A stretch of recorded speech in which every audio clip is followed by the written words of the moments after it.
여러분 안녕하세요. 엄마표를 응원하는 철학자 교육 전문가 숙세입니다. 반갑습니다. 요즘 최근에 라방으로만 뵙다가 오랜만에 또 동영상으로 찾아뵙네요. 자, 오늘 제가 이야기하고 싶은 주제는 뭐냐면 수학이 그 학년별로 분절이 되어 있잖아요.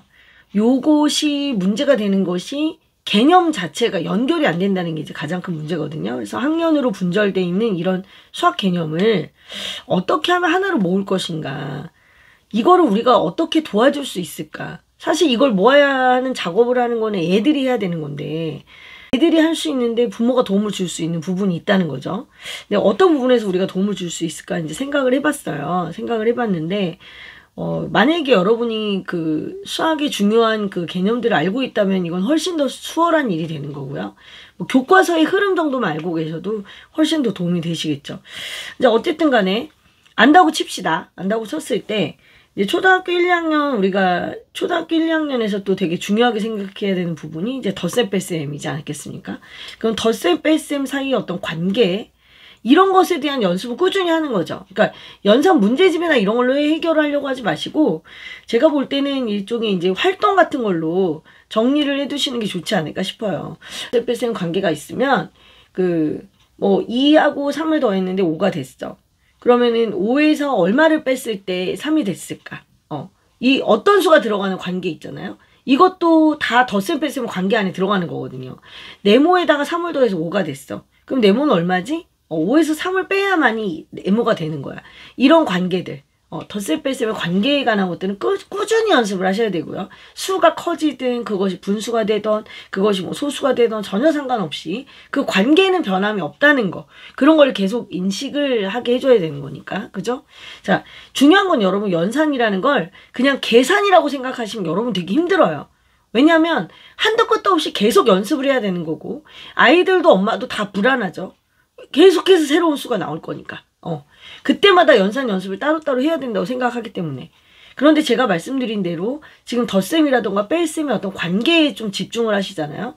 그러면 그 관계라고 하는 것은 그것의 수가 자연수이건 분수건 소수이건 유리수이건 뭐 실수이건 간에 전혀 상관없이 그 관계는 변하지 않아요. 그 관계 변하지 않기 때문에 이 관계를 제대로 알고 있는 아이들은 새로운 수가 나타났을 때에도 두려움 없이 연산을 할 수 있습니다.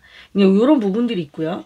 그 다음에 뭐 덧셈 뺄셈만 관계가 있는 게 아니라 곱셈 나눗셈도 관계가 있잖아요. 뭐 2, 3은 6이라고 했어요. 그럼 2하고 3을 곱해서 6이 됐잖아요. 그럼 6이라는 애는 2하고 3을 곱해서 나온 곱이 되는 거고, 반대로 2하고 3이라는 거는 6을 나눠 떨어지게 하는 수잖아요. 그럼 2하고 3은 6의 약수가 되는 거죠. 이런 얘기들을 물론 우리가 5학년 때 가서 이름을 정확히 배우긴 하지만 이들 사이 관계는 우리가 이미 알고 있어요. 2에다 얼마를 곱해야 6이 될까? 2를 3배 해야지 6이 된다는 거 아이들이 알거든요. 그걸 뭘로 나눴더니 3이 됐대. 뭘로 나눴을까? 이거 역시도 마찬가지로 나눗셈의 관계인 거죠.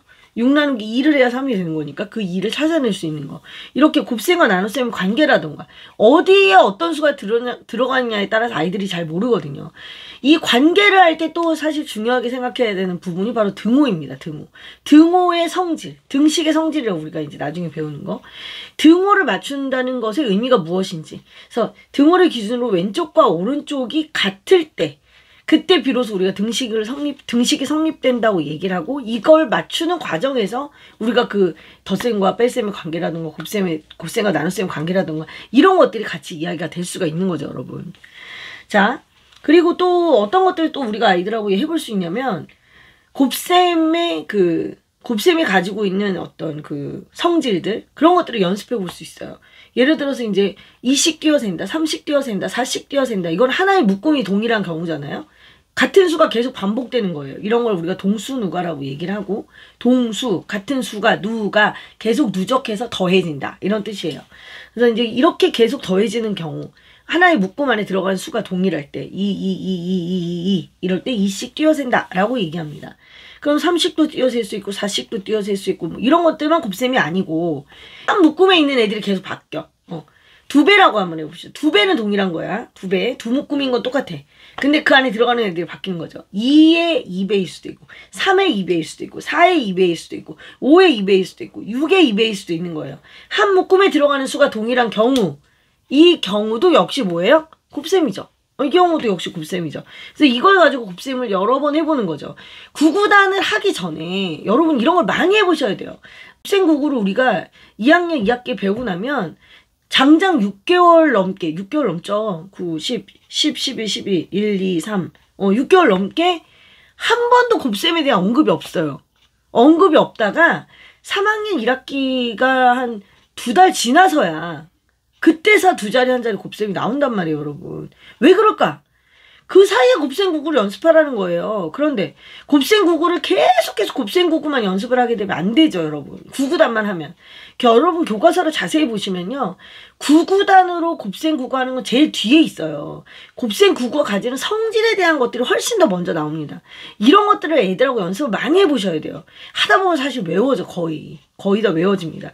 그냥 2 더하기 2 더하기 똑같은 수만 계속 더해서 그냥 그것이 곱셈이다라고만 생각하지 마시고 이것이 가지고 있는 충분한 성질들을 연습해보는 거.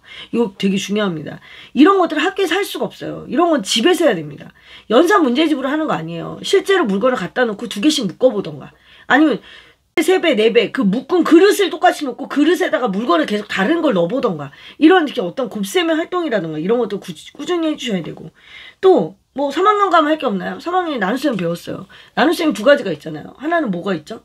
똑같이 나눠주는 거. 2개씩 2개씩 2개씩 2개씩 나눠주는 거. 아니면 애들이 2명이 똑같이 있어. 너 하나 너 하나 너 하나 너 하나 해서 다 나눠 떨어질 때까지 계속해서 둘이 나눠주는 거. 이거 이제 이름이 다르지만 어쨌든 곱셈이 2가지가 있듯이 나눗셈도 2가지가 있는 거예요. 이런 상황들, 이런 맥락들, 문제도 실제로 만들어 봐야 되고 아이들이 이것을 할 수 있게 여러분이 도와주셔야 됩니다. 이런 것들을. 구별 못해요, 아이들이. 나눗셈을 구별 잘 못해요. 2가지 나눗셈이 있다는 것도 인식 못하는 아이들이 있단 말이에요. 왜 교과서에서 이걸 구분하겠습니까? 이유가 다 있지 않겠습니까, 여러분? 이런 것들을 학교에서 한번 듣고 나서 애들이 전혀 기억을 못하기 때문에 당연히 집에서 이런 활동들이 옆에 따라가주면 좋은 거죠. 이게 문제집 푸는 것도 훨씬 좋아요, 여러분. 자, 그 다음에 또 다른 거 있어요. 분수 같은 경우도 또 2가지죠. 3학년 때 배우는 분수가 그러니까 뭐 딱 2가지밖에 없다 이런 게 아니라 이제 3학년 분수를 제가 예를 든 거예요. 3학년 분수에서 전체 중의 부분. 진짜 말 그대로 전체 중의 부분이 원래 이제 분수의 의미지 않겠습니까? 부분이 되는 그런 의미. 그런 의미로서의 분수. 원의 형태로 제일 처음에 이제 분수를 배운단 말이에요. 원의 형태건 정사각형 형태건 간에 아니면 막대기 형태건 간에 어쨌든 전체 중에 일부를 나타내는 그 분수. 요거를 아이들이 처음에 배우고 그러고 나서 또 한참 잊어버려요. 거의 한 넉 달 또 잊어버리죠. 그죠? 그 사이에 이런 연습들이 꾸준히 가는 거죠. 그리고 전체의 분수만큼은 3학년 2학기의 핵심적인 부분 중에 하나인데 전체의 분수만큼이라고 하는 건 이런 거죠. 24의 4분의 1만큼이 얼마냐. 24의 4분의 1만큼. 이게 이제 5학년 2학기 때 가면 분수의 곱셈으로 표현이 돼요. 근데 내가 분수의 곱셈으로 배우지 않았다고 해서 모르는 게 아니거든요. 이미 3학년 때 이런 걸 다뤘다니까. 24의 4분의 1만큼 어떻게 하면 돼? 24를 4등분 하잖아. 4등분. 그럼 한 등분 안에 6개씩 들어가니까 6개구나 이렇게 생각하면 되는 거잖아. 그죠? 이런 연습들을 꾸준히 해야 된다 이거죠. 아이들이 배우고 바로 기억하지 못한다니까. 그걸 애들이 머릿속에 넣고 몸에 배게 하기 위해서는 시간의 힘이 필요하고 그 시간이라는 건 가만히 있는다고 해서 그게 내 몸에 착착 붙어주면 얼마나 좋아. 그 개념을 중간중간에 확인하는 그런 작업들이 필요한 거죠. 지금 제가 말씀드린 것만 연습해도 여러분 얼마든지 집에서 연습할 수 있어요. 자, 덧셈 뺄셈의 관계 말씀드렸죠. 곱셈 나눗셈의 관계 말씀드렸죠. 곱셈의 성질 2가지로 얘기할 수 있는 거. 몇 개씩 띄어세라. 아니면 무엇의 몇 배. 뭐 3배, 4배, 5배 이런 거. 그 다음에 나눗셈. 애들을 2명을 갖다 놓고 얘네들한테 각각 똑같이 나눠주는 거. 이거 아니면 2개씩 묶어가지고 애들한테 2개씩 묶어가지고 몇 묶음이 나오는지 그걸 하는 거. 나눗셈. 분수. 전체 중의 부분. 전체의 분수만큼. 이런 것만 여러분이 정확히 알아도 내가 지금 엄청 많은 얘기 해준 거야 여러분 이거. 초등학교 3학년 과정까지 이 정도만 알아도 여러분 진짜 남는 장사예요. 4학년 이상 올라갔을 때 5학년 올라갔을 때 나한테 감사합니다 할걸? 진짜 5학년 1학기 거 거저 들어갈 수 있단 말이야. 요런 연습들을 집에서 꼭 좀 해줬으면 좋겠다. 저는 그걸 꼭 말씀드리고 싶습니다. 오늘의 주제 다시 한번 말씀드리면 학년별로 분절되어 있는 수학 개념을 어떻게 하나로 모을 수 있냐고? 꾸준한 연습, 활동 이걸로 모을 수 있는데 이때 누구의 도움이 필요하다? 엄마의 도움 필요하다고요, 이거를. 애들이 스스로 할 수가 없다고, 이거를. 이것만 해준 학원 없어. 이런 것만 해준 학원이. 학원은 그렇게만 해서 먹고 살 수가 없어요, 여러분. 그러니까 여러분이 하시라고. 요렇게 말씀드리는 겁니다. 자, 오늘 영상은 여기서 마무리하도록 하고요. 다음 시간에는 이제 뭘로 만나볼 거냐. 문제집을 풀 때 여러분이 주의하셔야 될 점이 무엇인지 그 점에 대해서 한번 이야기해 보도록 하겠습니다. 어떤 분들이 그러더라고요. 선생님 라방할 땐 잘 웃으시면서 왜 동영상 찍을 땐 잘 안 웃으세요? 웃음이 안 나와. 내가 웃음이 안 나와. 응? 이렇게 중요한 얘기를 하는데 어떻게 웃음이 나오냐고.